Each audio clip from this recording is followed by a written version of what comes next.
I have reached out to many of you personally to check in on you guys since this pandemic started. And a lot of you have been feeling scared, frozen, stuck, and all of you have felt some level of, loss of control.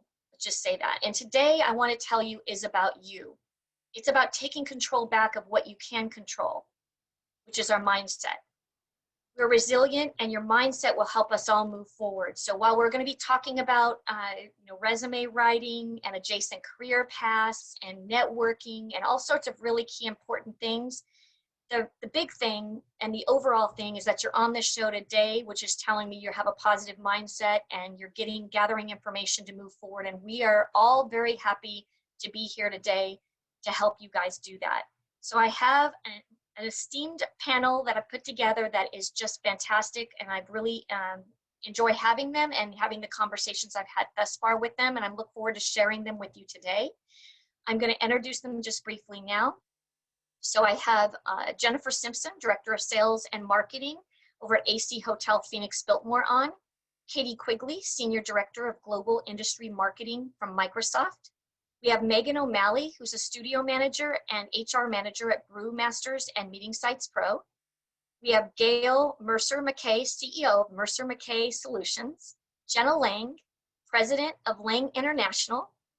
Moira Igor, Director of Sales at Fairmont Grand Del Mar. I'd like to welcome right now Moira Igor from Fairmont. Thank you very much for being on. I really appreciate having you here. We're going to go ahead and put up the first slide, if we will, if we can. And thank you so much.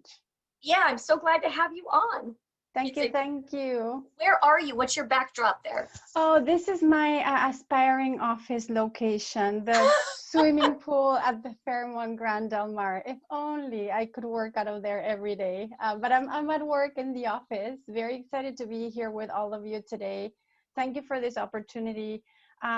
Giving back to our community right now means so much to each of us that are participating today. So thank you.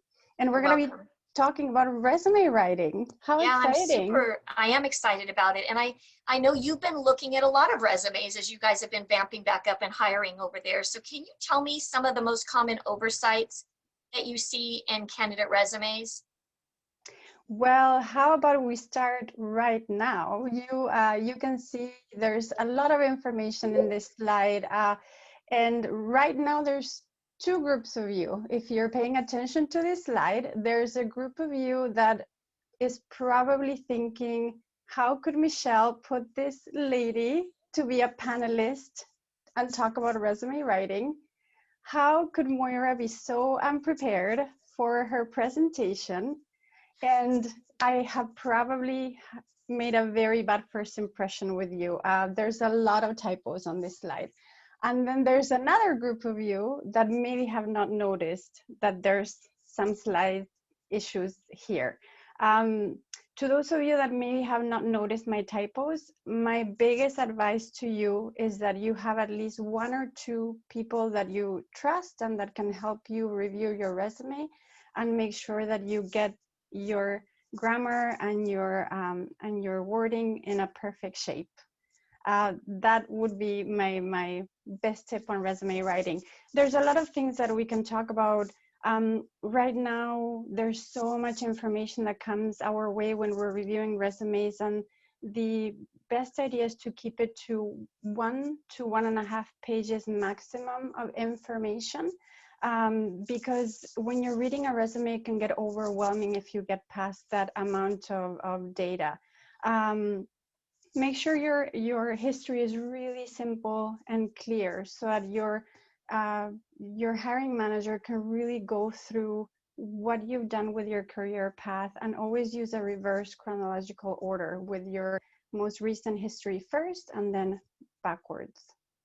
Can you provide some valuable examples of some eye-catching content that you've gotten that you'd like to share with us, especially in this environment where it's very competitive? Yes.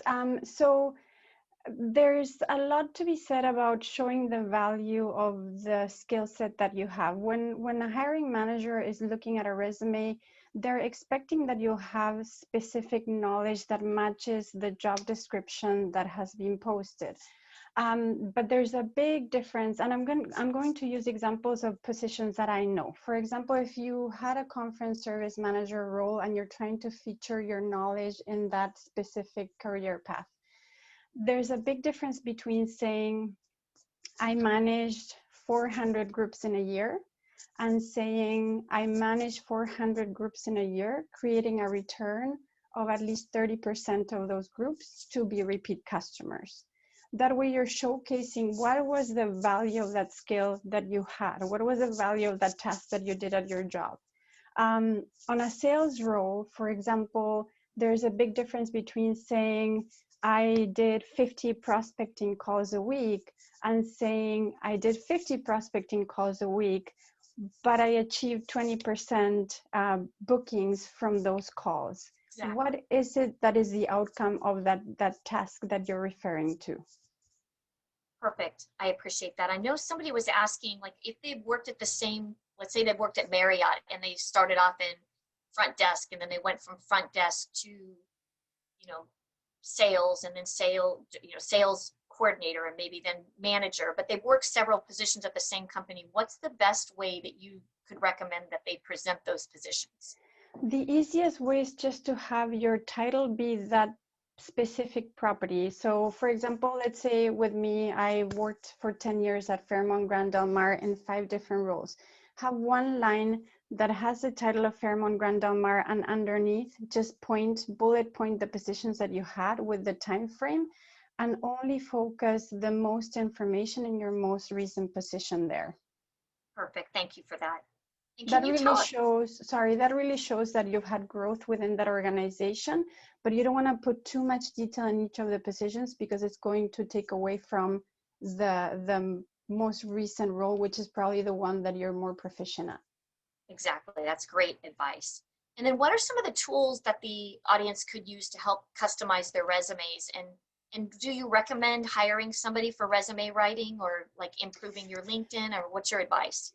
I think it really depends on your comfort level with writing in general. We are all very different in what we are really good at and what we need a little bit of help on. But if I may share a little bit of a story of how I came about being director of group sales here at Fairmont Grand Del Mar.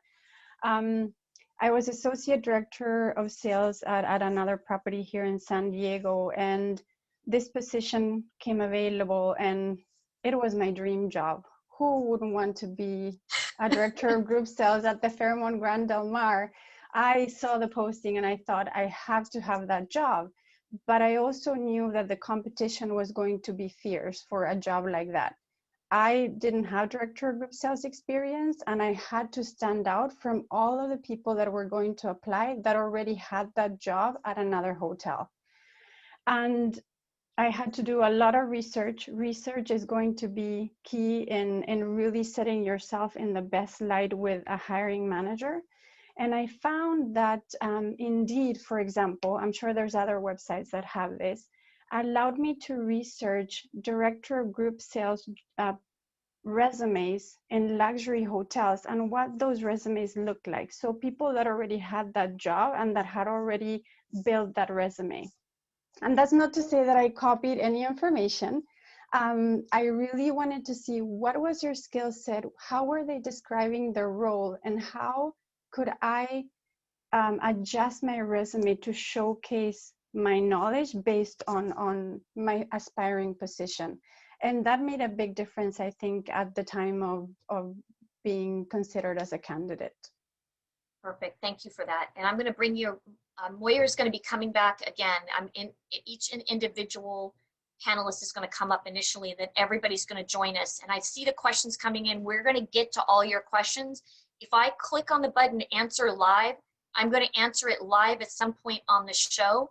So just know that none of your questions are going to go unanswered. Just keep them coming as we're doing it. So Moira, thank you very much. And I'm going to I'm going to ask you to go off camera, but don't leave because I don't want you to go far. I'm going to bring up next is Jenna Lang from Lang International. Super glad to have you on, Jenna. Thank you for being here. Thank you. It's fun to be here. So I know you do a lot in the communications area, and I was reading your website. It's very impressive. You work with a lot of large companies and executives and helping them, with their communication. And so how would you recommend a candidate present themselves for a job in a transferable field? How would you recommend they do that? Yeah, so part of my organization, we spend a lot of time focusing on helping people be the best version of themselves in a very important moment. When you're presenting yourself for a new position, perhaps you have a lot of experience in one industry and you're trying to get into another one, it's uncomfortable, you're nervous, you wonder, does my skill set even mean anything to this audience? Yeah. And when we do that, a lot of times we're not showing up as the best version of ourselves. We're not showing up with that confidence and that credibility that we would have in the industry where we feel really comfortable and we know everything. So you have to prepare, and you prepare two things. You prepare your what and your how. And I keep things very simple. I sound like Dr. Seuss when I say that. You got to prepare your what. Yeah, Dr. Seuss, it's easy. The what is, how are you going to wrap up your story and your unique story, that story that no one else can tell about you? And I presented here on the slide a framework, we use this quite a bit, called powerful introductions. And powerful introductions is basically when somebody just says, hey, tell me about yourself. And that might happen in an interview, that might happen in a casual conversation. It actually happens all the time. And a lot of times, I don't know if this has ever happened to you, Michelle, but you kind of kick yourself after that conversation because you had it perfectly scripted in your head, what you wanted to say. Out the door. And then Goes right out the door. Missed opportunity. That was that person that I had an opportunity to get this amazing job with, and I missed it. So this is a structure that really helps with that. I help, for example, mine would be, as a leader in communication, I help leaders at organizations transform their communication so that they can inspire and lead their teams through this crisis. Now, I am one person of many who could potentially say that line, right? There's a lot of people out there that might do the exact same thing that I do. So what will truly make you unique is what you say after that, which is where you go into that unique story and you say, for example. So my for example would be, for example, all of these leaders are now taking these big keynote situations where they're talking to large audiences and they're having to do it like this. They're becoming actors. So last week I was with a CEO in one of these offices trying to help her become an actress and inspire her teams virtually. And she really struggled with looking at the camera and not sounding scripted. So I took her script away, I threw it, and I said, just have a conversation. So that's an example of the work that I do. So now you walk away from my story and you say, okay, I know what she does. And she put a story in my head of how she does it.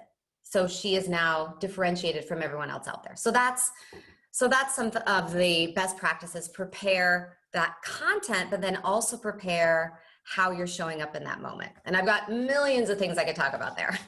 So a lot of the people that are on the show right now, they've been in the industry for a long time in hospitality for years and years and years, and they've had multiple roles, and they've grown and really grown their career path. Now they're out of work. They're really confused about how to present themselves at this point for a leadership role, to find the right role for themselves. And how do you do it? So there's a couple of questions here. One is, how do they do it where they're in a leadership role, but they're going for maybe a role that is, I'm trying to use not the word they use because they didn't want me, they used the word dummy down the resume, and they said, please do not say that. I don't know how else to say it. So what advice would you give them on being able to communicate through their resume, how to get a role or communicate verbally, because the communication is so important for that, how to get a role when they have all this experience, but maybe they're going for something that's a lower role to get their foot in the door. Yeah. Yeah. And then they don't want that message of, you're just too experienced for this role. Yes. How can they avoid that? Yeah. So again, I'm going to go back to my Dr. Seuss, the what and the how. So the what is you come into this conversation, assume you already have the position. And I was just coaching somebody on this the other day, which is coming in and saying, listen, for this position, I already have thought about a couple ideas of things that we might want to consider doing. So you come in and you show them your thinking. You're not talking about all your experience in the past. You're talking about what the future needs, because this is a whole new world we're in. And a lot of times you're going to be talking to someone who doesn't know what that world looks like. So plant some ideas, plant some thoughts so that they say, okay, I know what it would be like to work with you. And then the other thing, the biggest thing that we struggle with when we're going into a role that's either too high or lower than what we think we're qualified for, is we show up physically and emotionally differently. We are having the second talk track go through our head, and you really need to prepare. Record yourself. I say this all the time. Record yourself answering questions. Go back and watch it. Watch how you're showing up, and then tell yourself a story of success. I know that I own these skills. I know that I'm great at that, and walk into that conversation, which will probably be taking place virtually, with that mindset. So go in as if you already have the job and give it ideas, and then tell yourself a story of success before you walk in that room. And how important is, we've kicking this off, even mindset and resilience, and there's different coping skills everybody has. How important is that in that interview process, or whether it's virtually or in person or communicating? How important is that? Critical. And I'll give a quick exercise that I tell everyone. It's called Lift, Lighten, and Settle. And it's a meditation / presence exercise. And it's basically just this. You lift with an inhale. You lighten by telling yourself something that gives you joy. And then you settle. Lift, lighten, and settle. And when you're going into a high stakes conversation, that lighten is so important, because 80% of the things that are running through our head are on repeat, and 90% of those are negative. So if you sit there and say, lift, lighten, I'm thinking of something that brings me joy, and then settle, you're mentally more prepared for that conversation. And then I like to do silly things. I make an amazing gluten-free chocolate chip cookie. And sometimes if I'm talking to someone who's very senior and I'm having that imposter syndrome and like, what right do I have to even talk to this person? Yeah. I say to myself, they probably can't make as good a chocolate chip cookie as I can. And as silly as that is, it helps give me just a little bit of confidence to have that conversation. Yeah, it's not silly. I think it's great. And I do think that mindset is really everything when you walk in, because some people come in with the mindset that they're already doomed from the beginning. Maybe they think that position is above them. And it shows in how they're communicating and their body language and just everything. So it's super important to role play. And I think a lot of athletes use that before they go on the field, before a game. And a lot of people who speak for a living to thousands of people use that visualization, the storytelling in advance. Yeah, I was a professional figure skater, and that's what we did. You basically have you do the performance before you do the performance. I love that. I mean, that's such a key takeaway. Can you give us 3 tips on how this group should tell stories that differentiate themselves? Is really important. Yes. Number 1, have a point. And as silly as that is, it's so true. Any story you tell, you want to come in and close it and say, and that's why I am incredibly organized. And that is why I am very good at building relationships. And that is why I am very good at leading teams. We make assumptions when we tell stories that the point is understood, and it's not. You need to close with a point. So that's number 1. Number 2 is you add narrative detail. Narrative detail can be very simple, but it's something that allows the audience to visualize. So for example, the story I told, I said, I grabbed her script, crumbled it up, and threw it away. So it's very simple, but they can visualize a crumpled up piece of paper, and that helps them lock into the story. So the narrative detail are timing, color, location, etc. So that, and then last one, keep it short. We've got a little bit of storytelling gone wild right now, and there's nothing that does more damage than somebody asking you a question like, tell me a story about when, and you go on and on and on, and you don't even know how to stop yourself. So that's why I encourage people to practice either audio or video, record your story, watch it. I guarantee that you will shorten it. It's kind of like our voicemail. You record your outbound voicemail, you go back and you're like, oh no. And then you go back and do it over and over and over again because you've had that practice. So have a point, add the detail, keep it short. Perfect. I love that. I really appreciate you being on, Jenna, and I'm going to have you go off camera, but I'm going to have you stay close. Okay. Because we're going to bring you back on again. Wonderful. Thank you very, very much. Okay, I'm going to welcome to this stage now Gail Mercer McKay, CEO of Mercer McKay Solutions. Gail, I'm super happy to have you on. And I know that you've been in the business of storytelling, digital storytelling around brands. And I want to just kick us off by saying, would you share a personal brand, and will you share what a personal brand is and why it's so important? I'm very passionate about this piece altogether because I think it does cover like mindset, resiliency, everything around this. So I'm looking forward to hearing about what it is, why it's important. Super. Thanks, Michelle, for having me on today. Hi, everybody. I'm excited to be here. So I'm going to talk, I guess everything that Michelle asked me today, and what I'm going to talk about, I'm going to talk about two things: the importance of a personal brand and how you can begin to create your own, some steps to take. But also I'm going to talk a little bit about the pivot, because, you know, a lot of your skill sets are going to lend themselves to potentially pivoting a little bit outside of the closeness of the hospitality industry. And there could be opportunity for those of you who may want to pivot or haven't considered a pivot. So, you know, you have a personal brand. Everybody on this call right now has already got a personal brand. And if you don't know what that brand is, just Google yourself and you will figure it out. Your brand could be, I'm a partier and I never take anything seriously. Your brand could be, I don't have a strong opinion about anything. Your brand could be, I'm really solid in my career and I've done really, really well. So I'm not sure what your brand is, but I will tell you that when I was fired from my job about 13 years ago now, I was devastated and I didn't know what I was going to do next. And I decided to spend 2 weeks just journaling, stream of consciousness journaling, to figure out what I wanted to do next. And it came out really strongly that I wanted to write somehow. And I went, great, I'm going to be a writer. And all my writer friends said, the industry is dying. There are no jobs for writers. Journalists are losing jobs. Magazines are shutting down. You know, there's just no opportunity for it. But I decided to go forward with it. But the first thing I knew I needed to do was to do something in a personal brand that reflected that I had a skill set as a writer.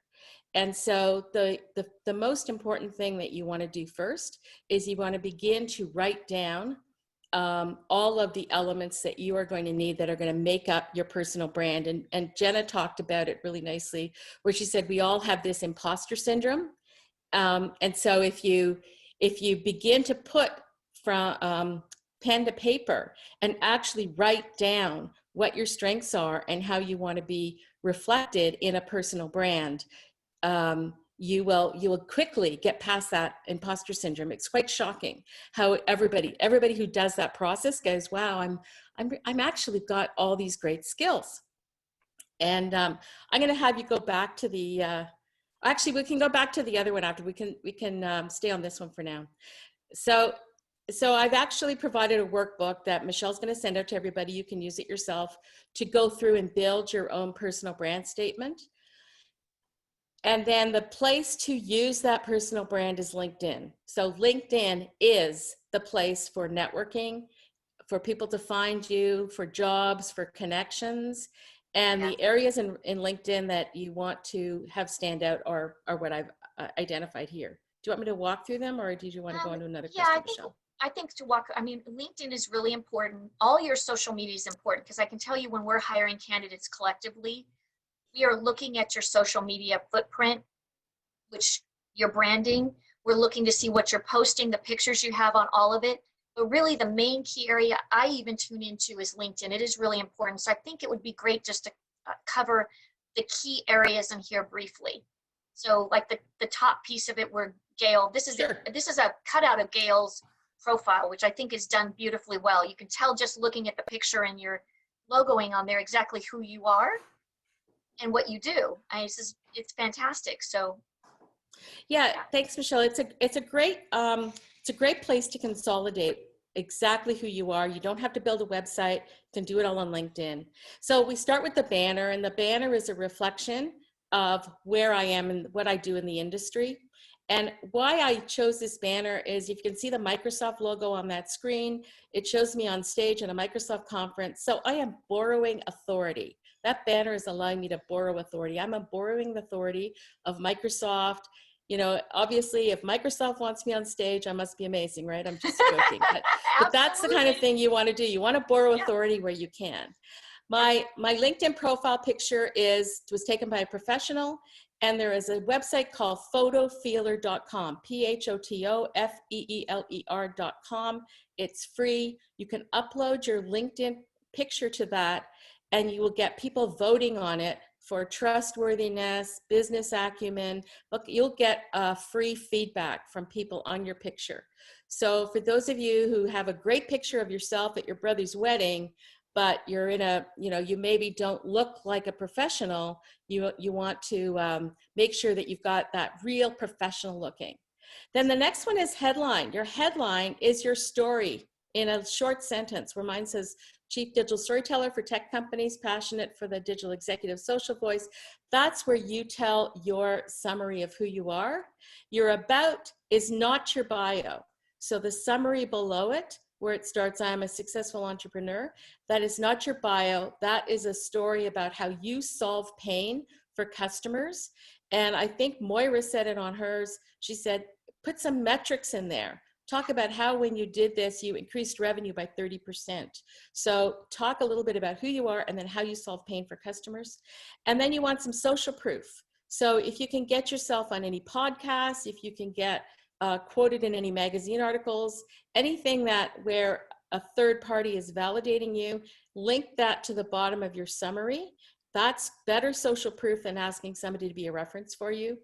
And then your activity, comment on people's blogs, comment on their posts. If you want to work for Marriott Hotels, you need to go and understand the top 100 people at Marriott who might be able to hire you, and then you follow them on social media, you comment on their blogs, you share their comments out. And when I say comment, don't say great blog. Say, I read this post that the vice president of Marriott Hotels posted, and I really like their new approach to customer service. It marries exactly what I think is right, blah, blah, blah. So you begin to build your presence, your brand on social media. And by taking control of your personal brand, you're controlling the narrative. You begin to control the narrative of what you want, the internet to say about you. And by the way, when you do this, the internet works on your behalf when you are sleeping. So you can, if you put a lot of time and effort into building this out, you can go to sleep and they will all work for you. And Beth is saying the more active you are, it increases your rating on LinkedIn. Exactly. So the more active you are in social, you begin to start going up the food chain. So that's perfect. And I do know there's a lot of candidates on here that have been in the business for a lot of years. And one of the things they're saying is, how many years, like they may have been at the same position for 14 years. How many years is best to put on a resume? So for me, and I may not be the key person to answer this question, but for me, I say go back as far as it is relevant. So if you've did something 20 years ago, but it's super, super relevant in terms of how it's going to impact your job search today, make sure you have that on there. You can keep it quite short, but it's important about the relevance, for the relevance. And then the other thing is the pivot is making sure that you've got the job skills that allow you to pivot if you want to pivot. I don't know what, are we going to go into potential jobs that people can pivot into? Is that going to be later? Yeah, we're going to talk about, I have, okay, perfect. I think Megan's talking about adjacent positions, and so she'll talk about the transferable skills there. That's very helpful though. And so can you tell us what the concrete steps are to building a personal brand and how I can get started? Yeah, so that's that next slide. I think that's at next slide. So I've sent a workbook which is more detailed than the next slide, Yes. but it starts with, you know, beginning with building a personal brand statement, and there's an exercise in how to do that. So what do you stand for? Because when you know what you stand for, now it makes it much easier for you to start to have a very focused approach to what you're going to comment on socially and what you're going to share. So for example, you know, you may pull out of your background, you're really great at leadership. You're really good with empathy. Empathy is one of the top business skills required today by companies. You may be really strong in marketing and not even know you're strong in marketing. When you look back, you went, well, wait a minute, I did all of these things, which help market, bring in more customers. I had some really cool ideas. You might have really strong financials. You might be really good at cost cutting and making sure that you're cost effective. So if you look at those and take them a notch above the actual industry, and then start to read and share and comment on articles and things that people are sharing in these areas.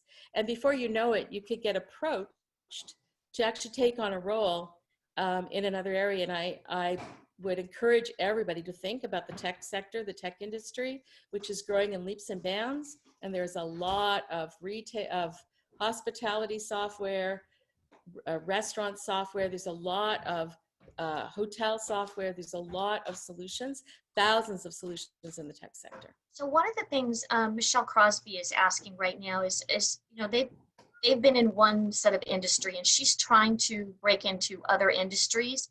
Yeah. And she's asking, how is she supposed to do that when her resume speaks quote unquote a different language because it's from a different industry? So again, I go back to following all these things in that LinkedIn profile. So if you are really good in leadership, so Michelle, let's say you're really good in leadership, talk to your strength in leadership, and then share out comments on leadership that show you're a really good leader, because leadership is a skill that transverses every single industry. And I'm just using leadership as an example. And I can always, Michelle, I can always do a one-on-one with you after too, if you wanted to connect with me on LinkedIn and just do a 15-minute call, and I can look at what you've got so far and give you some suggestions. But I'm taking this from the audience. I used me as an example for it was an audience question. But yes, I would love that. Everybody can benefit from that. I appreciate it. So what they're wanting to know too is like for an introduction, whether they're in the same, and I'll say about this, transferable skills are great. I mean, I have my mom and sister that have worked as waitresses for years, and they weren't sure how to transfer those skills into an office job. And so you really have to think about those. They can transfer. They've been anticipating customer needs. They've been serving. They've been doing a lot of things that would transfer very well in there. And I would caution everybody on the phone to make a list of those unique areas that you've been actually working in, the skills you have, and then try to find something that matches up. And if you find a gap, look to try to fill and do something relevant in that space so that you can fill that gap.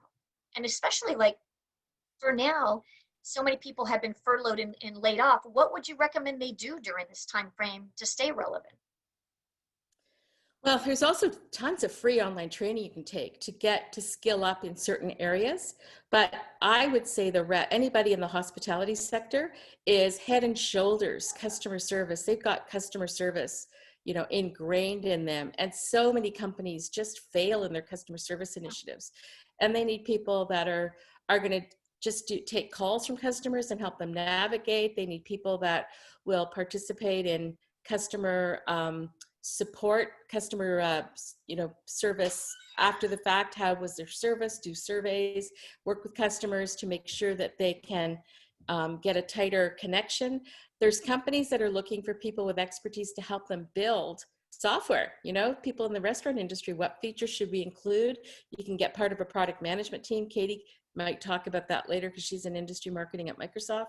But there are so many different things. You know, I did a Google search to get ready for this, and found loads and loads of customer service positions and opportunities in the tech sector in the hospitality space. So I drill down, you know, what's in hospitality in the tech sector, tons of stuff, inside sales, support, all kinds of opportunities where you do not need technical knowledge and technical experience. You need customer service acumen. That's what you need for the job. I think this transfers, while she's talking about the tech area, this is all hospitality, whether you're in sales or you're in housekeeping. There's skills that transfer to these other positions. I'm going to ask you one last question here, Gail, is somebody's asking for advice on posting personal opinions on social media, like, you know, politics or social causes, or maybe out dancing or partying. What is your advice on that? So I go back, you can see the 4 pillars. You go back to your 4 pillars. Is this something that's under your 4 pillars that you want to be known for under your personal brand statement? And so I stay away from religion and politics, with the exception of a couple of things that are part of my pillars. So women in technology, diversity and inclusion, Black Lives Matter. Those are things that I have chosen to make statements on. They fall within, they don't criticize anybody else's statements. They're all positive. They're all done in a positive way. And they take up about 10% of my social posts. My posts are more on marketing, leadership. So I have a percentage of how much time I spend on those kinds of social causes. But again, nothing divisive, nothing overtly political, because my brand is not about that online. And I don't think, I mean, honestly, those are polarizing topics. And I would think that if you're identifying what Gail just said, which is going back to your brand, what do you want people to know about you? That is what you should feel comfortable with posting, because once it's out there, it's out there. And it's hard. That's right. It's hard to take something back. It'll haunt you when you're, I mean, you hear about this all the time in the elections. You know, people go through elections and then something comes back that was, you know, 20 years ago that they didn't remember, but somebody had it. So you just want to make sure you're really careful about your brand, which is probably the most important thing you can take care of. So thank you, Gail. If you could stay on, just go off camera, and I'll bring you back on with the panel discussion in just a little bit. Appreciate having you on. Next, I'd like to welcome Megan O'Malley, Studio Manager at Brew Advisors and HR Manager over at Meeting Sites Pro. Welcome, Megan. I'm so happy to have you on the show today. Thank you so much. It's so good to be here. Yeah, I'm glad to have you. And I know we've talked a lot, you and I, about adjacent careers. I mean, from working for me at the beginning as an intern and learning the skills that you learned, and then going and working over at Apple, and you were managing hundreds of people in their HR capacity there, and then Brew Advisors, you kind of transferred. Can you talk a little bit about your story and about the transferable skills, and just how, and relate it to the people on the line who may have had 30, 40, 50 years of experience doing a job, and now they're trying to find how to maneuver forward? Yeah, absolutely. I can give you guys all a little bit more of my background, because I think it definitely applies to what I hope to share. I did start my career with Michelle back in 2008, dating myself a bit. And I was studying business at San Diego State University at the time. And while I was working with Michelle, I learned invaluable lessons of not only working with her as a mentor, but just in the meeting and events industry itself. And it provided a foundational experience for where I ended up going in my career, which was a left turn and another left turn. And many of the skills I sharpened in the meeting and event industry transferred into my career at Apple, and now into my career as a studio director with Brew Advisors. And I think in this particular moment, for so many of us, it's, as Michelle mentioned at the start of the call, it's a very difficult and can be a very scary time. And a lot of us are feeling this lack of control. And I love Michelle's focus on this call being a way in which we can take ownership, take control of our personal situations. And that often has to do with our careers, right? And so how do we shift our mindset in this moment to really reflect on what are the skills that I've developed so far in my career? what skills can transfer into, as Michelle named, an adjacent career path. And what is that career path? Having clarity on where I want to go will be really helpful in identifying what skills, what are those transferable skills that I can then speak to put me in a position to make that transition into a different career. And there's two ways I like to think about that in terms of the skill sets and development at large. One, there's a reflective way of going about it, right? It's, I've already done these things. Now, what is the exercise and practice of identifying what those experiences have been? What are the skills that I've learned in those experiences to get that clarity? And then there's, so that's very reflective, looking back. And then there's the proactive approach to it. It's looking forward. Now, where do I want to go? What skills do I need to develop, and how will I get there? And so I know there was a question, I think, from one of the members of the audience, Kevin, I want to say, who was asking, you know, how do I speak to what I've done during this time where I haven't been working? And for a lot of us, that is the case. And so experience doesn't always have to come from your career, right? We get experiences day to day in our personal lives, and there's so much opportunity right now to with technology to get experience outside of our career path, whether that's you know, listening to podcasts, taking courses online, networking, just having conversations with industry professionals in adjacent career paths that you're interested in exploring, attending webinars like this one. These are all things that you can speak to when you're in the position to interview for another career or job opportunity, whether that's in your lane or something that you're trying to transition into. Yeah, so there's a lot of people that are like not sure, uncertain about what to do when they're in this gap. So during the time that they've been furloughed, you know, what can they do to stay relevant specifically? And I know you've kind of touched on that. I want to make sure we've answered that question because it's coming up over and over and over again in the feed right now. So networking is one thing. Another thing is volunteering. You can volunteer. So some people are wondering, like, should I go get certificates in different areas? So let's say they want to go into digital marketing or, you know, live events. They now have a new certification program for that. That's costly. And so I don't recommend going into something that would cost you a lot of money right now when what you're trying to do is get a job. So how can they gain experience in an area that they know they want to go in, and so that they have things to put on their resume? Yeah, I mean, you named a couple of really incredible ways to go about that. Definitely raising your hand for things where, you know, maybe you don't have any experience doing, and you want to build your portfolio around that experience. And so it's connecting and networking with folks in that area and saying, hey, you know, I don't know a lot about this, but it's something I really want to grow into. How would you feel about me doing this discrete project with you where I won't charge you for any services? We understand that I'm learning. I hope to get some feedback and direction from you along the way. And you're getting, you know, a service provided to you at no charge. So we both win in that sense. I think, like you mentioned, Michelle, volunteering. So there's plenty of resources online for finding ways in which you can volunteer, or even interning. I think it's hard to wrap your brain around interning if you've been in your career for a number of years and beyond. But I think, you know, when you look at wanting to transition into something new, it's identifying, you know, how much energy you want to put towards that. What are you willing to sacrifice, if you will, to be able to get your foot in the door, to make that transition into something new and different.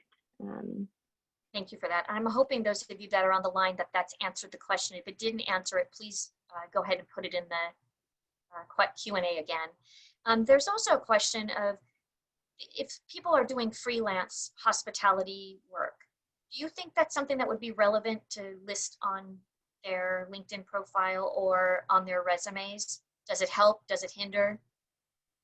Yeah, that's a really great question. And I think Gail touched on this more in the sense of experiences and how far back you go in terms of listing what you've done on a resume.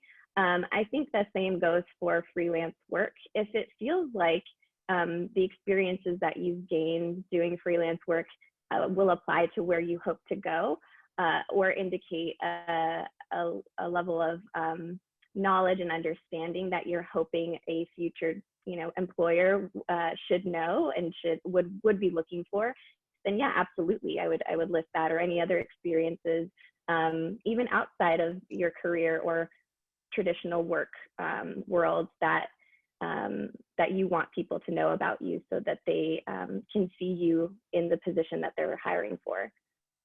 Thanks for that. And I have one last question for you, Megan, is if you're volunteering or you're doing an internship, is that something that you would put as a position on your LinkedIn or in your resume, or shouldn't they, or is it a bad decision to do it?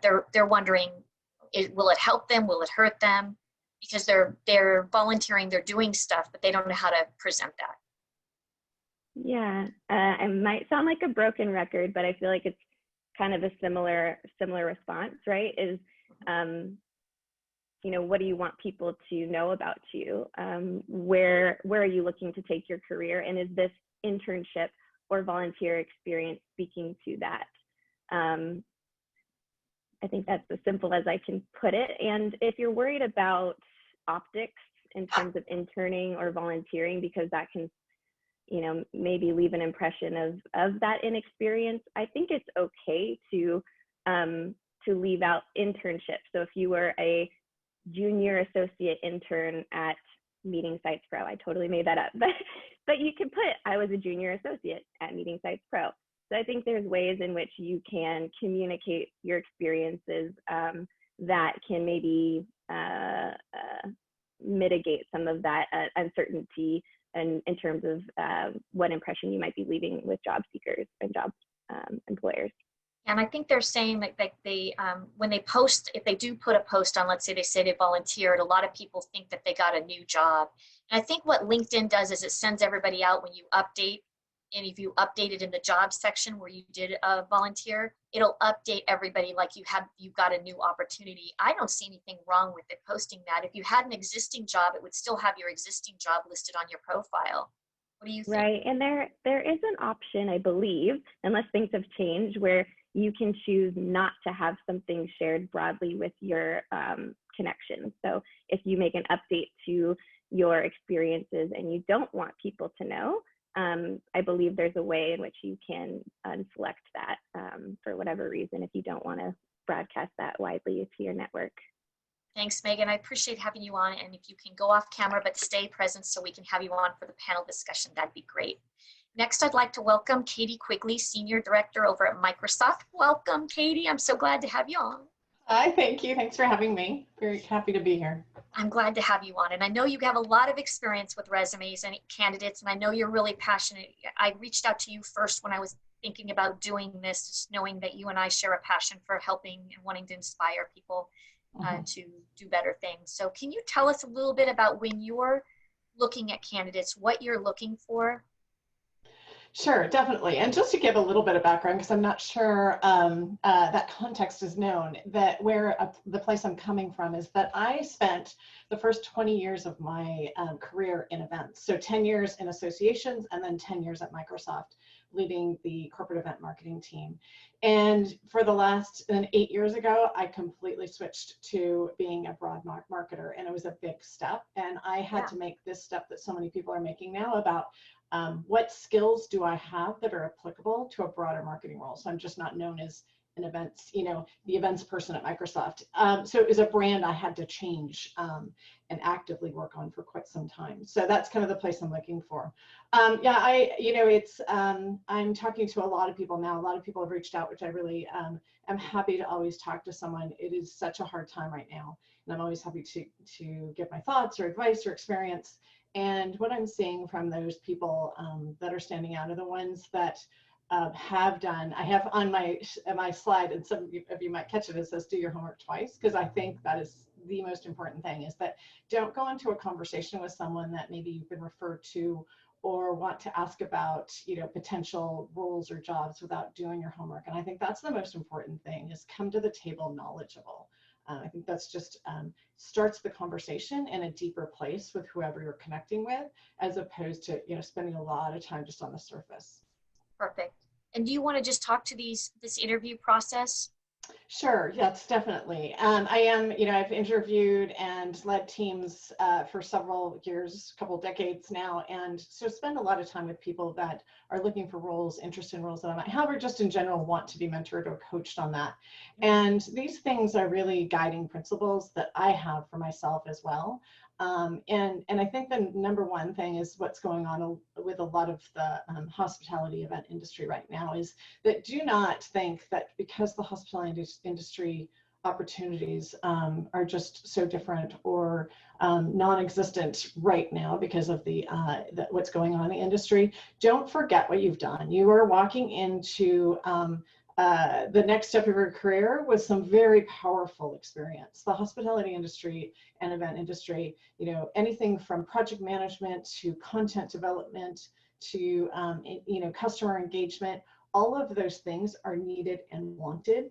And so don't forget those things, but be clear, sit down and write down, what are the things that I want for a job? I know that your first reaction is, if you're furloughed or laid off, is quick, I need to get a job. And I completely understand that. Yeah. But the thing is you should write down, here are the 10 things that are really important. So when you're looking at job descriptions, you'll be able to say, okay, it has 6 of these things, and I'm willing to live with 6 of these things. Or if it just has 1, you're like, you know what, this is probably not a great fit. It might be short term, I could quick get a job, but it's not going to last very long. And so really thinking through that ahead of time, and it goes a little bit about your homework. Perfect. I appreciate that. And there's a lot of questions about in the interview process right now, where there's, hundreds of people interviewing for the same position, like how they can clearly stand out. Do you have any key advice on that? I do. Actually, I think Jenna hit it on the nail when she said, act as if you have the job. You go into the role with, here is my, 30, 60, 90-day plan, or here is when I, would take on this role, here's what I would do. Here's my suggestions, or here's some, opportunities that I think that are, first priority when I step into this role. And you don't have to do it in an obnoxious way or overwhelming way. It's just that, again, it's that you've given it some thought, you've given it some planning of how to start off really fast, because that's what employers are looking for now. The world is moving rapidly. I mean, the change is just, 200 times faster than it ever has been, because people are trying to adapt to this new world that we're living in. And so if you are already prepared, that goes a long way, and that stands out. When I internally switch jobs at Microsoft, I go in with, here's my 30, 60, 90-day plan. That's fantastic. And then, how a lot of people are putting up that green border on LinkedIn that's open to network or whatever it is. This person's saying that they don't feel comfortable with it for whatever reason. They're wanting to know our opinion with having that on. Share yours? Sure. Yeah, no, I think it's great. I don't think there's anything wrong with it at all. My husband is furloughed right now. He hasn't worked since March. And so although that I have fortunately have a job, I see it from his side very personally. And so I think having that up there shows that you're authentic and they're open. And I know the comments of, how do I explain that I haven't been working? I don't think, to me, no one needs to explain that. You absolutely understand what has gone on, the unemployment numbers, the economic impact that all of this has had. And so going more towards I'm open to network is never a bad thing, or open to opportunities, I think is positive. Yeah, and I have actually reached out to people that have that on their profile to connect with them in hopes of being able to be a resource for them if they need anything. So I actually think it's a positive thing to have available. That's amazing. And I do think that, again, for the person that asked that question, is there's something to be said about your mindset. And I think that I feel like that if you have the right mindset about this, it's not that there's something wrong with anybody that's been laid off or furloughed. It's an unfortunate set of circumstances we're in right now. When you come from the standpoint of empowerment, that this has happened, but it's not you. You're still fantastic. You're still wonderful. You still have all these skills that you can share with the job and try to find a match. I think that's power. Mm-hmm. It is absolutely power. Absolutely power. And even when people do lose jobs in situations not like this, you always know that there's two sides of the story. There, you always know that situations happen. I had an interview where I was asked, what's the biggest mistake you've made? I made a really big one time where I had to redo something completely, and I got the job because I was, showed up as authentic. I showed up as this growth mindset. I'm learning. I, don't have all the answers, but I'm excited to learn. I'm curious. This, and that kind of goes a little bit to, two of my points. One is going back to the on your past and define your future. Know your skills, know your power, know your strengths, and then know how to say them very briefly. Again, going back to a little bit what Jenna had said, is have that ready to say that you're super clear about who you are in the world and what you have to give. And then what are your thoughts, real quick before we go to the next slide, what are your thoughts on spending money for a PMP right now? I mean, with your background and knowing we do project management, right? I mean, meetings and events and the stuff we do as project management. What do you think about getting a PMP? Does that sway you at all when you're hiring people for positions? No, I don't think you actually need to have a PMP. I think that you should very clearly know how to articulate that you are solid at project management. I know having a deep events background, that is 100% necessary to be successful. You need the creative and strategic side, but if you do not have that foundational project management, you are not going to survive, for that long in this industry. And so I think being articulate and telling that story of project management, and it is a little bit of storytelling. Like, let me tell you an example. When I had 30,000 people in Atlanta and we had a snowstorm, this is what I did. And so there's those stories that come out. I don't think having the designation is necessary. There's lots of free training. I think Gail referenced that. There's tons of training in Adobe. It doesn't have to be event related. Sometimes it's better not to be event related and say, you know what, I understand how events fit into a broader marketing strategy.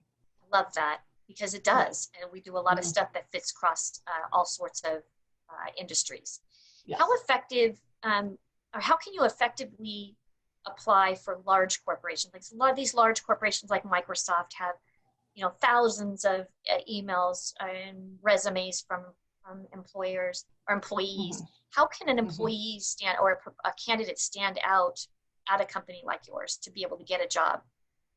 It's hard because there are thousands of people I know applying. And I've talked to other friends of mine, peers of mine, that have said that they've never before been had so many people reach out to them to do a reference for them when they're applying. So if someone's, for instance, with Microsoft, if someone applies for a job at Microsoft, it's a super easy process. If I know that person, I feel comfortable doing it. It takes me less than 5 minutes to put a reference in for that person.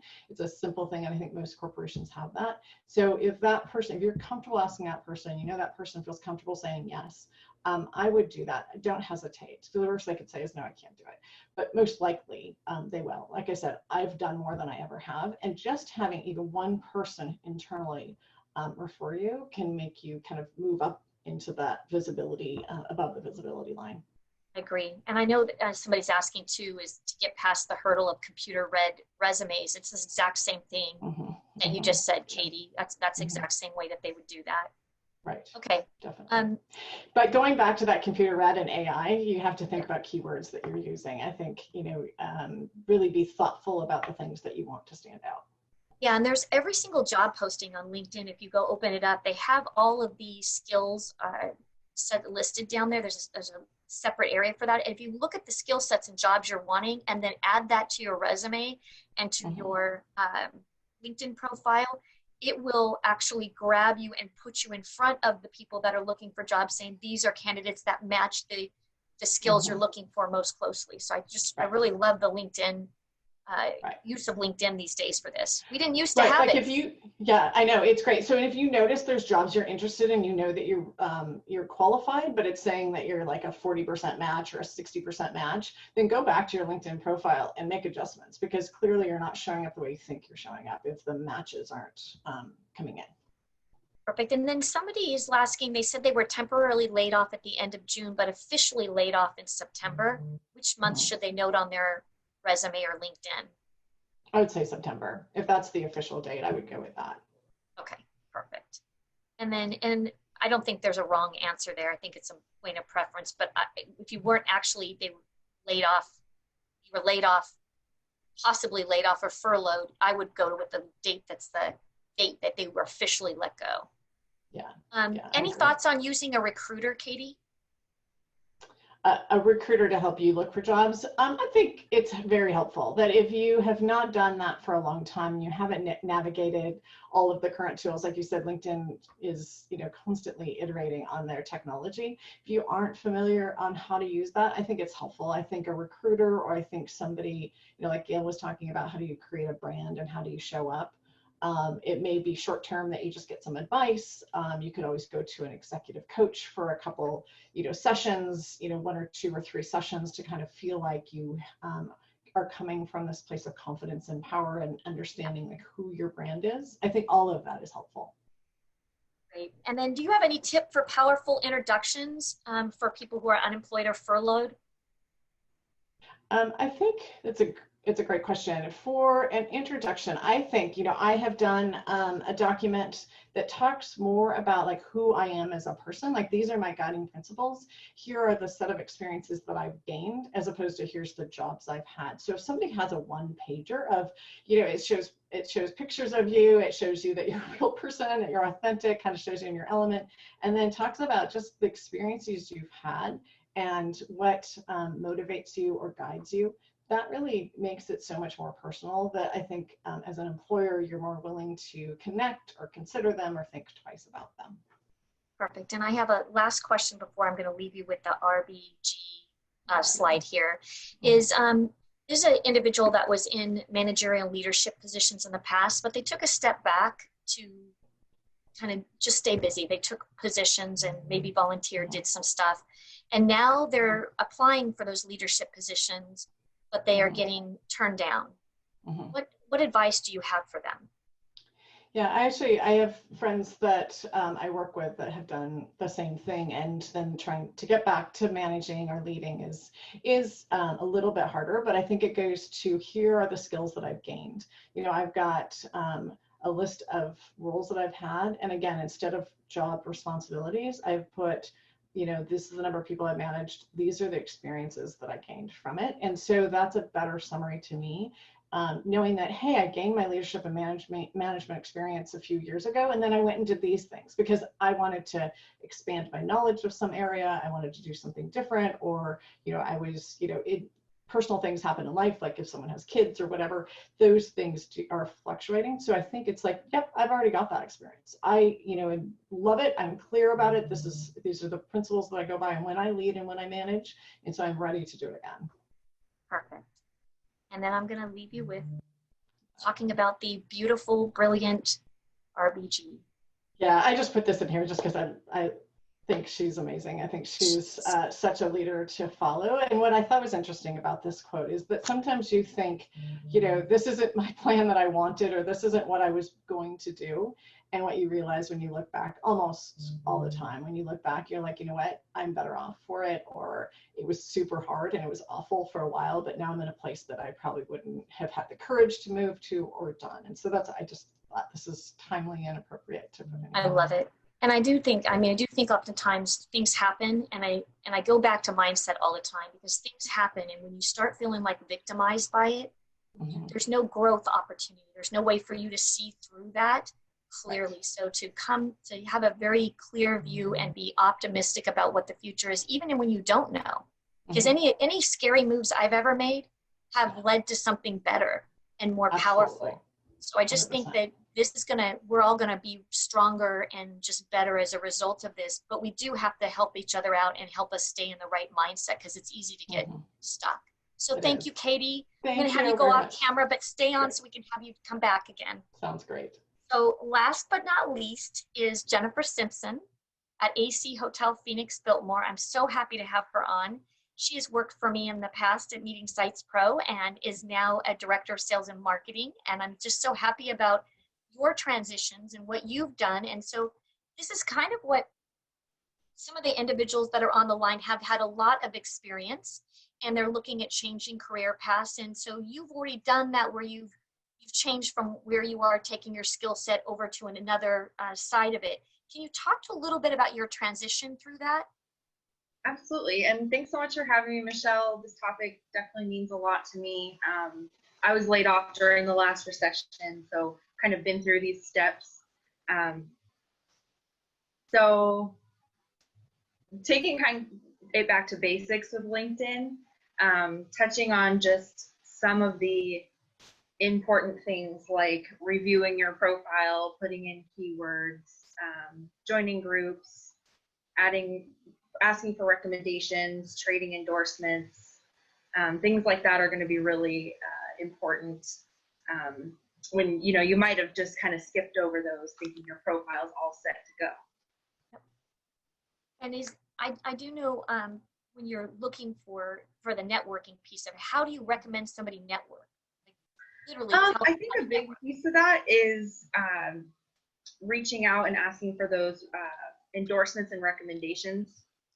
And there's a difference there between those two, but definitely reaching out to people that are working for companies that you want to work for. So LinkedIn's great with telling you, if you go look at a job posting, it'll say who in your network is already working there. So maybe reaching out to them for a referral, things like that.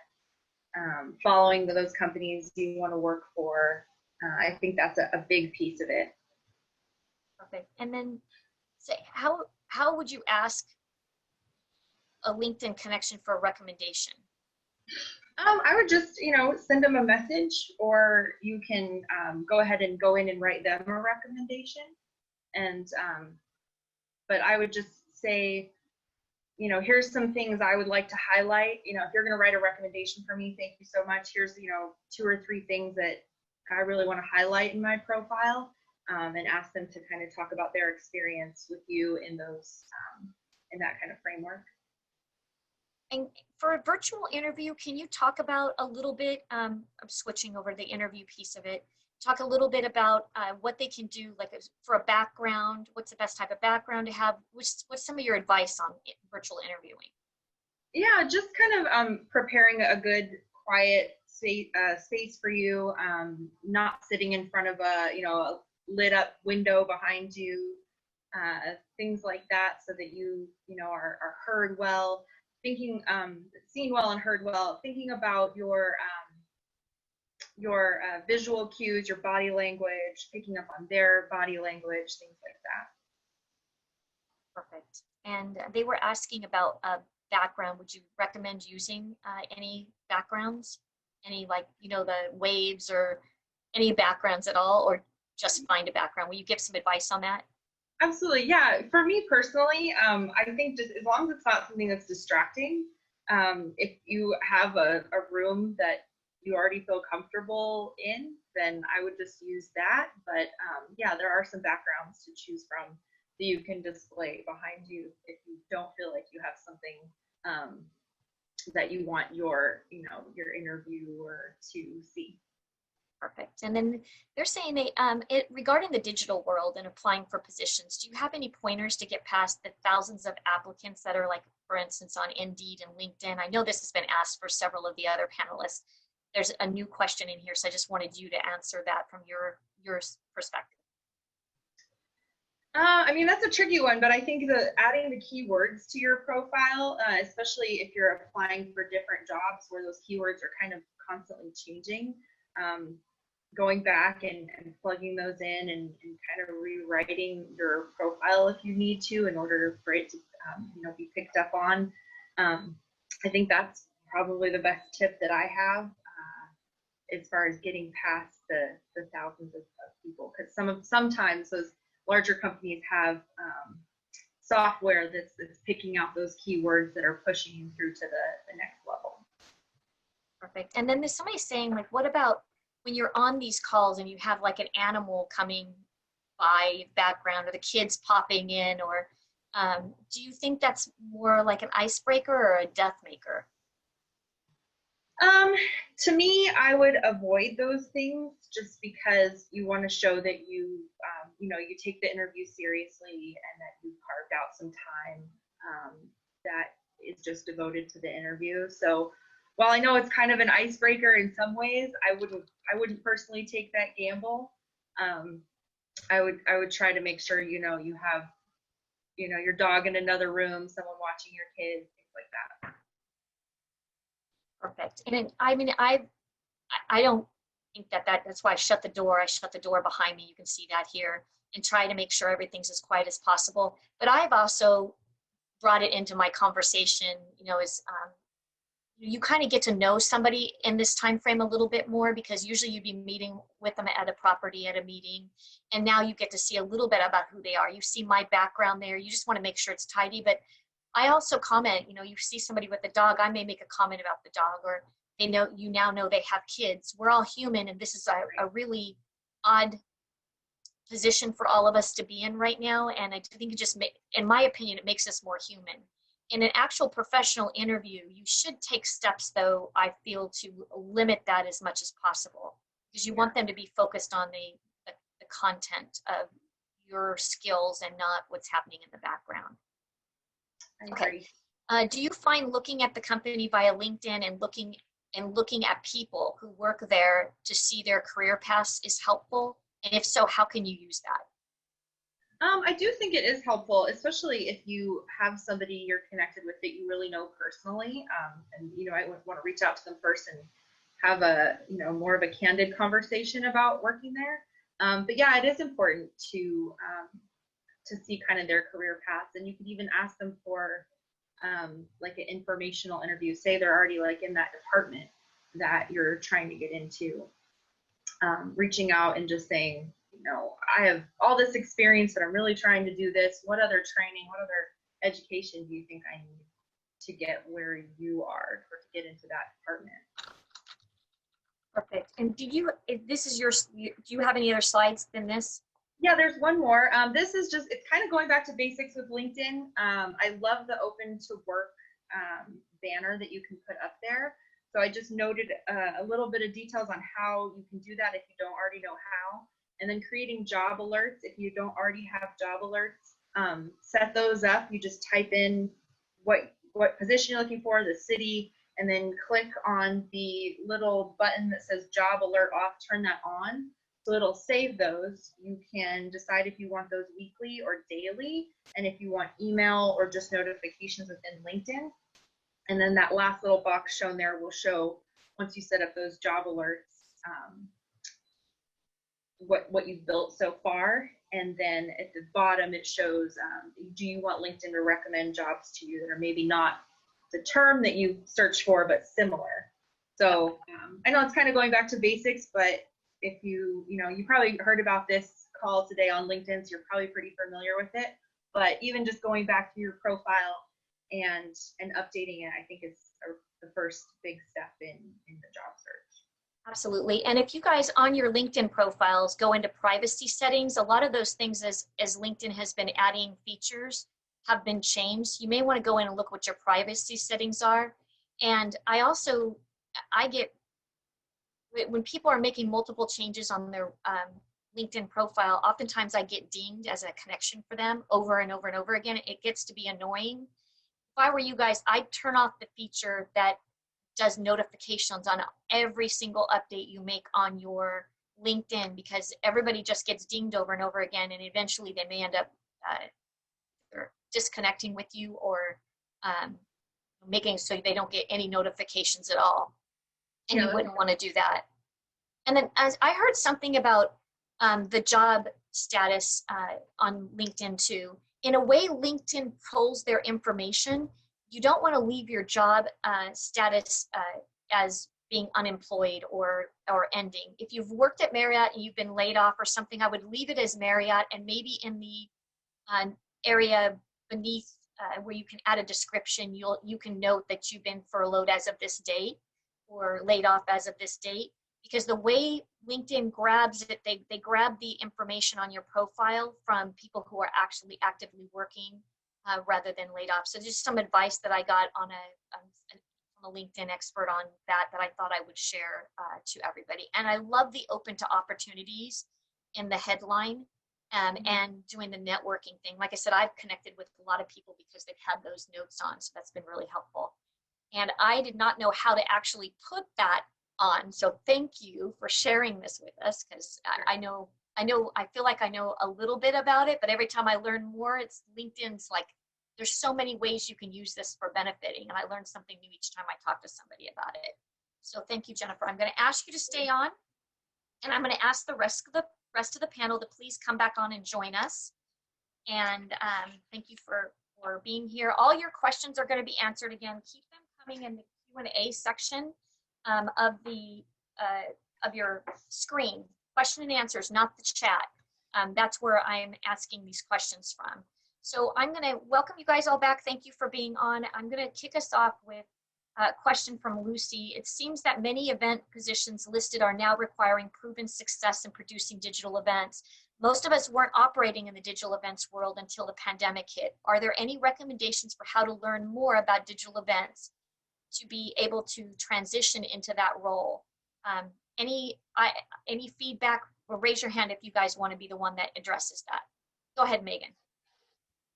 I think we've all become very familiar with Zoom over the last 6 months, and they have amazing resources online. Michelle, I know you and I have talked about this quite a bit, but they offer a lot of free trainings regularly on different subjects on how to use Zoom. So while that may not be direct experience in hosting a virtual meeting, I think that's a great first step. And then kind of to my point earlier around raising your hand for volunteer opportunities, I think that's another way to then take whatever you've learned in those trainings and offer them to friends, family that you know who are struggling to support their business in a virtual way, and say, hey, let me put on this event for you. I've learned quite a bit. Let me help you out. Or anyone in your network that may be interested in that idea. And there's a lot of organizations I think you can volunteer for that would love to have your support in a lot of industries. And if you're trying to go into a new industry, maybe you volunteer for the industry association that you're trying to go into. I'm going to gear this one towards Jenna. In one of the comments, there was a mention of creating a portfolio website, or they were talking about creating portfolio websites to get themselves out there. Any thoughts on people creating that to get a job, or do you think that would sway an interviewee to have a website set up that's about you? That's an interesting question. It kind of reminds me of, Gail, when you were talking about, what is your brand? Are you a partier? What do you look like? It takes a lot of energy to have your own website. And unless you have your own, like you've written a book and you have the special area of focus, I don't know if that would add any value necessarily, but that's just my opinion. Anybody else on the panel think differently, that thinks it adds any value? Okay. I would agree. Oh, sorry. Go ahead. Go ahead, Katie. You go. Yeah, I would agree. I would say work on your LinkedIn profile, because that is what's looked at first before any conversations happen, from my perspective. Mine too. I was just going to add, one of my favorite technologies ever invented is PowerPoint. I live in PowerPoint, but Microsoft made. So quite often when we get down the road with a candidate, we ask them to send us samples of their work. And one of the best and easiest ways to do it is to use PowerPoint. You can put it in, make it look pretty, save it as a PDF, and then you can send that out to people. So that's a really easy way of solving that without having to get into building a website. Love that. Thank you for that. It's all about sharing these resources, you guys. So there's another question that says, many jobs require experience with technical programs. What if we have 80% of the requirements, but not that? So they have 80% of the skill sets that a job's asking for, but they're missing 20% of that. How should they focus and present themselves? I'm going to give that to Katie. Definitely. So I've been at Microsoft for 18 years, and I would not say that I have 80% of the technical skills. I think that what I have done is I am on the marketing side as opposed to engineering or technical, but what I've done is I understand them, and I understand how they can benefit the business objectives. So quite often, most people applying are never going to have 100%. I don't think you're ever going to have 100%, because things continue to change and evolve and become new. And so I think that core understanding of how it serves your business and how you would make something happen, that's what matters. Fantastic. Thank you for that. And then Jen, I know you're going to have to drop off, so I'm going to do this question to you. they're looking to use their personal experience in diversity and inclusion to find a new position, but find that employers are asking for 8 to 10 years of experience in a world where these positions did not exist before. How do they make themselves stand out? Okay, and the question is, they're looking for a D&I position, or they're trying to use the D&I angle? They're said they're looking to use their personal experience in D&I to find a new position, but they're finding that employers are asking for a lot more experience. Yeah. Yeah, it's interesting. I love that question. I was just reading an article in the Wall Street Journal about how colleges are going to be evaluating people in the future and what they're going to be looking at. And there's not going to be an SAT, and they're not going to be looking at resume. They're not going to be looking at scores. So it's the stories that you tell about yourself that are really going to be the thing that gets you into universities going forward. I mean, we're in this whole new world. And your employers, the people who are trying to hire, don't know how to hire for this new world. Like they think they know, but they may not know. So creating that story about what is unique about you and focusing on a couple keywords that I'm hearing pop up over and over again with the organizations I work with. Where is a demonstration of resilience? Where is a demonstration of adaptability? And pulling those as the foundation of your story, and maybe it's a story of hardship that that person who's hiring you would never have been able to understand prior to the new world we're in, and you're focusing on, and the reason I tell you that story is this demonstrates how resilient I am and how adaptable I am, which every organization needs, because organizations need that, but they might not know how to hire for that. So sometimes you're creating the position for them in that moment. And you know, I want to also bring up something that Katie was just talking about, which is the technical, like I don't have all the technical skills.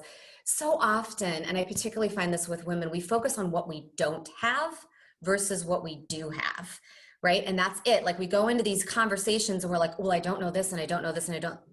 But what do you have? And what do you do better than the person who's across the table from you? And focusing on that first as you start to have that conversation. So 2 ideas. And I think it's a training thing too, because sometimes you've got to train your mind to think that way. It's like, and that's why I think bringing people together like this, whoever made that comment could go, you know what? Maybe I can adjust what I say is no stinking thinking all the time. Adjust my thinking so that I'm thinking about the positives and all the things I bring to the table versus what I don't bring. Can I add something, Michelle? Yeah, please. So I hear a common denominator in a lot of the things that we're talking about, and a lot of the things that I see posted online on LinkedIn about the gap, you know, the being laid off and the explaining why I am not working. And I want to remind you all, this is, you know, kind of in line with what Jenna is talking about, the focusing on the don'ts instead of the do's. You right now are not out of a job out of your fault. Nothing that you have done has put you in that situation. I personally found myself in that place of, I don't know how many years ago now, 8 or 9 years ago, that I had a personal situation and I had a gap in my resume for about a year.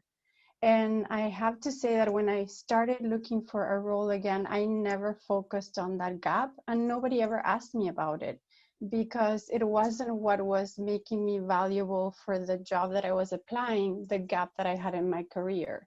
It was, what could I bring to the table for that position that I was applying for?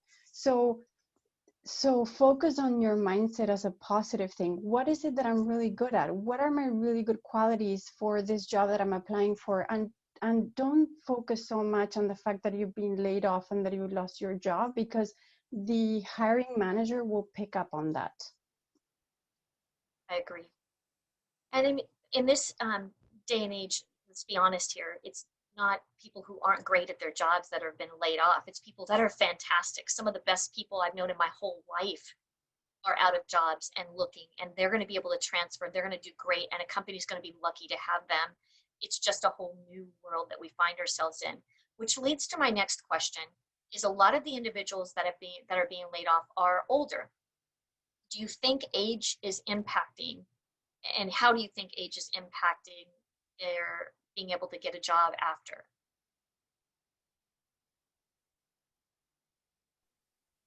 If I may speak on the topic, again, I think it's about you might be of a certain age, but you might have so much more experience on things that are so valuable that a younger person won't have. And again, I'm only speaking of the positions that I know about, right? But if you have been a conference service manager for 10 years and you have dealt with the most dramatic life situations that you could think of, the power went out at the hotel, and you have a CEO of a Fortune 500 company talking on stage, and you need to troubleshoot that. A person that is just starting their career will not be able to ever put themselves in that same place with their experience. So I think it's important that you focus on not so much on the age that you are, but what is that your experience has taught you that makes you valuable. Thank you for that, Moira. It's definitely important. Jenna, did you have something to add to that? Well, I was just going to add that it's funny because over the course of my career, 20 years helping people with communication, I'm like seeing this shift. Like it used to be the people who were younger were like, oh gosh, I'm so nervous. There's this thing called ageism, right? Like I come across so young and so youthful. Am I going to be taken seriously? And now it's the other side. And the only thing I want to bring out is something very practical, which is a lot of times these things that these stories we're telling ourselves come out in words, and to really guard against that. So when you find yourself saying things like, oh, well, that's just because I'm old, or, ooh, I'm too old for that, or, oh, this probably doesn't make sense because it's generationally not appropriate. Like you're doing that because you're uncomfortable. Stop. Exactly. It makes them uncomfortable. So just take that out of your vocabulary as much as you possibly can. Yeah, just mindset. I said this at the beginning. I just believe so much goes into the mindset that you have. So what is your guys' take on having a cover letter? So, if they're interviewing for positions and transitioning, how do you feel about a cover letter? I would love to speak about that. I've read many cover letters in the many resumes that I have reviewed, and I have to say that probably 1 every out of 10 resumes I have reviewed in the past 6 years have had a cover letter. The way I see a cover letter is that if you took the time to tailor your resume to a position, a cover letter should be that times 10. You should have done a lot of research on the company and really focus on communicating in the language of the values of that company, because that is how you will translate your cover letter and transition it into what you have written in your resume. It takes a lot of research to put together a successful cover letter. I love that. I love that and that actually shows you took the time to look at their brand and understand what they're talking about, and somebody picking that up, there is a game changer there. It really makes you stand out a ton. Katie, you had mentioned a 1-page document that highlights your personal brand. Can you tell us a little bit more about that document and what you would recommend go into it? Definitely. It fits a little bit with what Gail was saying, is that the power of visuals is in using, I use PowerPoint obviously, to translate that is so important. And I agree, a cover letter, if you're going to write it, it should not be a form letter. It should be something very unique that catches someone's attention, that shows that you do understand. But this visual that I have, it is more about the future forward of what am I bringing to an organization? Here are the things that I believe in. Here's the things that I have strengths in, and here's the experience that I have to go forward. So it takes a lot of yes, I've had, several roles in my past, but all of that accumulated to this 1 page of who I am. And I am super clear on that. And I think it shows confidence. I think it shows clarity of brand. And I think it shows clarity of what the person wants to have in their career going forward. So it's a really easy thing for someone to consume. Thank you for that. I appreciate it. Hopefully that answers the person's question I asked it. There's somebody who's saying they're a freelance event manager with the state of current events, maybe not coming back for a little bit. They're finding that in interviews that the perspective is that they could have difficulty in transitioning to a full-time position. How should she handle those questions. So with the state of industries not coming back for a little while, maybe they're wanting her to work part-time, but she's wanting to transition to a full-time position. They're asking her to take a part-time position whilst they transition into a full-time. How can she handle those questions when ultimately she's looking for a full-time position? Yeah, I'm going to jump in there, Michelle. Actually, your audio is really dropped down quite a bit. I don't know how my audio is. Can people hear me? Yeah, you sound great. Okay, so I'm going to jump into that because we hire, in fact, I've got an opening right now. I forgot about it when we were talking earlier for an events coordinator. So people, anybody on this call looking for a job as an events coordinator can reach out to careers@mercermckay.com. I don't know where it's posted. If it isn't posted yet, it's going to be posted in the next few days. So I can talk about that after. But, you know, I just believe that when the universe opens up with a spot, it fills it fills up really quickly. So one of the things I've learned is we've brought people on often part-time, but the moment they come in, it's like the universe goes, oh, you've got that person, so here's a whole lot more work for you. So often you'll get that contract, that part-time contract position, and before you know it, you'll find ways to turn that into full-time.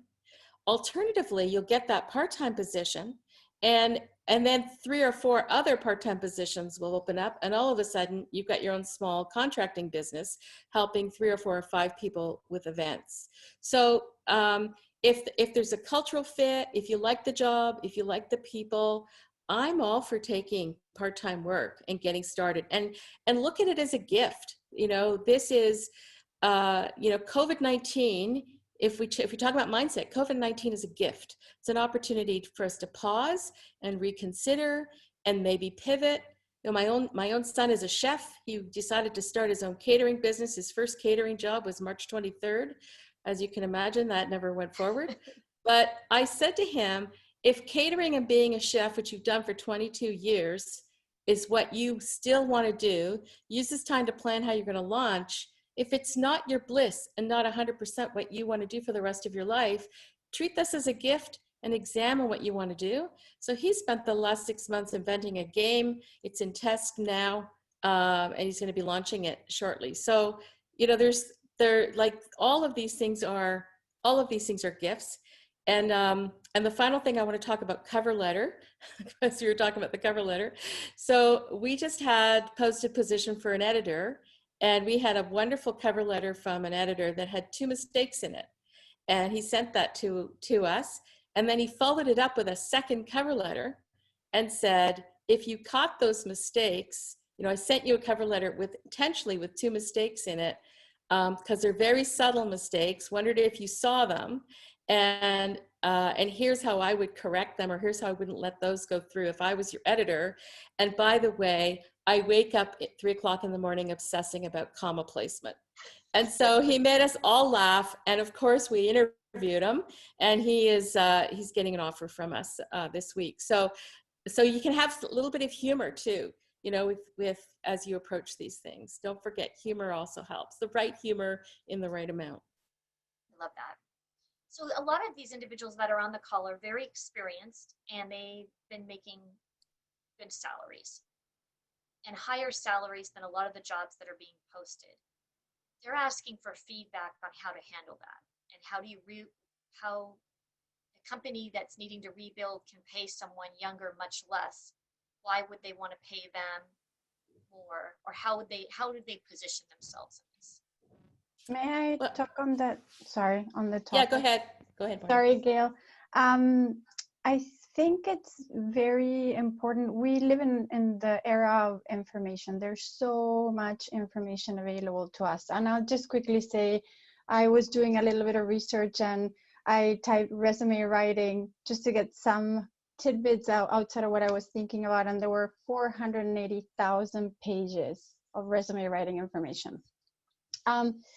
So what you want to have is the knowledge of what that job pays, so that it's fair, not so much onto your experience, because you might have to take a transition in a position that might not pay what you're accustomed to. But what you don't want to do is end up putting yourself in a situation where you're being short paid for what that job really pays. And that's the most important part. Understand what does a job pay based on your experience, and have the tools to be knowledgeable when you're having that conversation. And there's a lot of different websites that you can find that information on, like PayScale, for example, that will allow you to put years of experience, your college education, and how that translates into the job that you're applying for, even if it's in a different career path than what you're used to.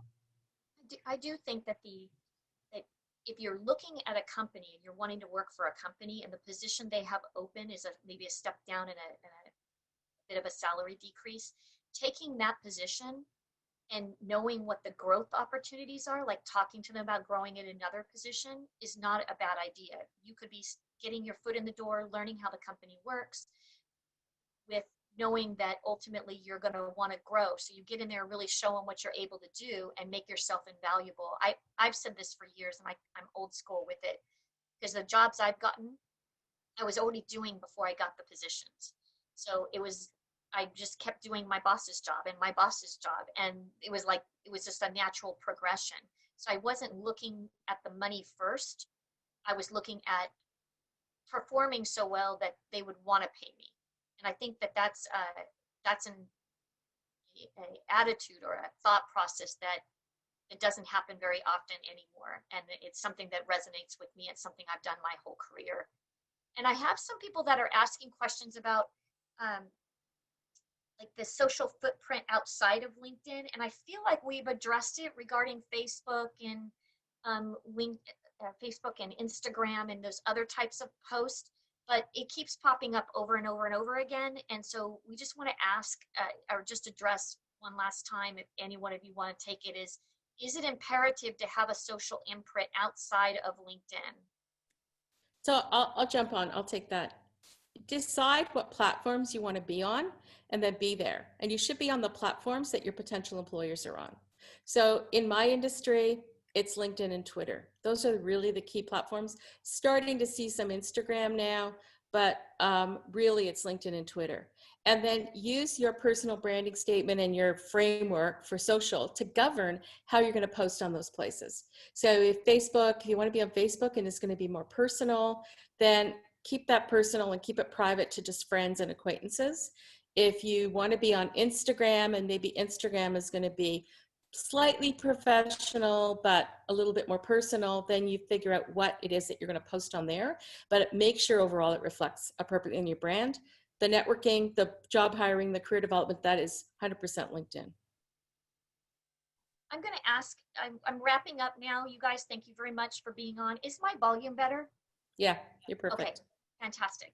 So I really want to appreciate my panelists. You guys have been wonderful. I appreciate having you guys on and giving back. I want to thank the audience for being on today. I'm going to ask you guys to leave the audience with one lasting best practice or words of wisdom that you want them to take away out of all of today. What is it that you want them to leave with the takeaway from? And I'm going to kick us off with that. Go ahead and start, Moira, with that, your response for the audience today. Thank you. I would say right now, for me personally, although I'm still employed, I have to say that meaningful connections are what matters the most. If you're going to reach out to somebody on LinkedIn, if you're going to try to network, make that connection meaningful and make it empathetic on both sides. You have to remember that even the people that are still employed are going through their hardships as well. We don't know what those might be, and you want to show empathy and being meaningful in that connection that you make, even if it's on a virtual platform. Thank you, Moira. I'm going to go ahead and go to Megan. You stole mine, Moira. I think in addition to meaningful connections, building relationships, networking, just having a growth mindset every day, even in the hardest and darkest of days. How are you going to show up in your personal and professional life to continue to learn and grow and evolve and look at every opportunity and experience as a way to do that? Perfect. Thank you. And Jennifer? I would say, obviously, you know, trust in the process, be patient, have faith in yourself, be confident. But just on like the technical side, look at sources for jobs that you're not already usually checking. Like maybe you're always looking at Indeed and H Careers, etc. There's a lot of other websites out there that maybe you've never heard of before that you know, try to figure out what those are, and that they might have something out there for you. Thank you. And Gail? Yeah, I would say consider becoming an entrepreneur. Consider the freelance world and the contractor world. This research says that by 2025, 50% of all jobs will be freelance or moving to the gig economy. For those of you who want to make more money or make the kind of money you used to make, you can make it as an entrepreneur because you get lower taxes, you get kinds of write-offs, there's opportunities for all kinds of things. It's an amazing opportunity to explore. And yeah, that's would be my final words of wisdom. Thank you, Gail. And Katie? I would say stay curious. Read as much as you can, whether it's articles from all different sources, not just the ones that you agree with, books that maybe you haven't read before. It will spur thoughts, creativity, ideas of ways that you can think about your career going forward. And also just makes you a more well-rounded, interesting person, that when you do get your foot in the door and do have an interview with someone, that the fact that you're well-read and understanding of, you know, a breadth of things that are happening around you is engaging. And it's great to be able to show that you are very open-minded and trying to think about how is it we can make things better and change the world going forward. Fantastic. I really appreciate you guys being on and just all the feedback you guys have shared. I'm going to leave with my feedback on is I do feel like we're all very resilient and we're stronger than we know. And I think times like this really bring people together and really help us aspire to being more. And I do think there's something special out there for each of us. If we just open our minds and our hearts to the opportunities that are available and stay positive, reach out to people and network to stay connected, because it's really easy to feel isolated in this environment right now. I've been doing this regularly and have built even a larger, great network of very strong women that are on this call right now, and many others. And I want to encourage you guys to reach out and do that. Any one of us that are on this call today would welcome a connection via LinkedIn and would welcome you guys to reach out to us directly and just, you know, ask questions, stay in touch.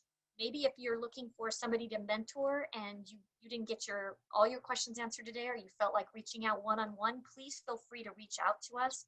Our goal collectively is to inspire, educate, motivate, and keep us all moving forward in our new normal. So let's do that together. And I just want to thank everybody again for your participation and your time in joining this meetings. Meeting Sites Pro really appreciates having you on. I want to thank my team back at the office for doing all the work they do to make this successful in the background. I don't give them enough credit because there's no way I could do what I do if it wasn't for them doing this. And I just want to thank you guys truly from the bottom of my heart for allowing me to do so many of these things and give back to each one of you and really help be an inspiration in each of your lives. So thank you guys very much. And we'll see you guys again on the next one, which is on, I think, well, today, Thursday at 11 o'clock. In just a little bit, we'll be taking you guys for the supplier showcase to Jacksonville, Florida. But also we'll see you on September 30th for the Sound Division Rock Band, and on October 1st for another one of these shows where our panelists will be back, as well as the CEO from H Careers and Denise Graziano from Graziano Associates, a marketing firm. So you guys don't want to miss it. Look forward to seeing you, and thank you all for being here. Thanks, Michelle. Thank you, everybody. Bye now. Thank you so much. Thanks. Bye. I'm going to leave this up for just a little bit longer so everybody has our contact information. If you could just keep that up. I'm going to go to the Q&A just real quick. If Lucy Pear is still on, you asked about a LinkedIn expert. There are a few of them. If you send me a direct message on LinkedIn, I'll send you the name of the person that I've worked with for years on LinkedIn stuff, like just helping me revamp just very simple things. I can even send you a document she sent to me on revamping my LinkedIn profile. That may help you. Barbara Cruzy, it's been a long time since I've talked to you or even seen you. I hope you are doing well. You're asking about the information on follow-up, appropriate duration, and I don't know, every job's a little bit different. I would say that the more you can creatively make yourself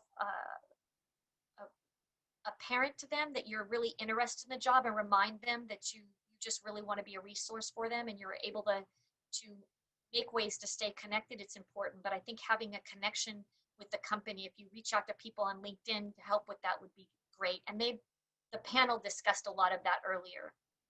And then there is,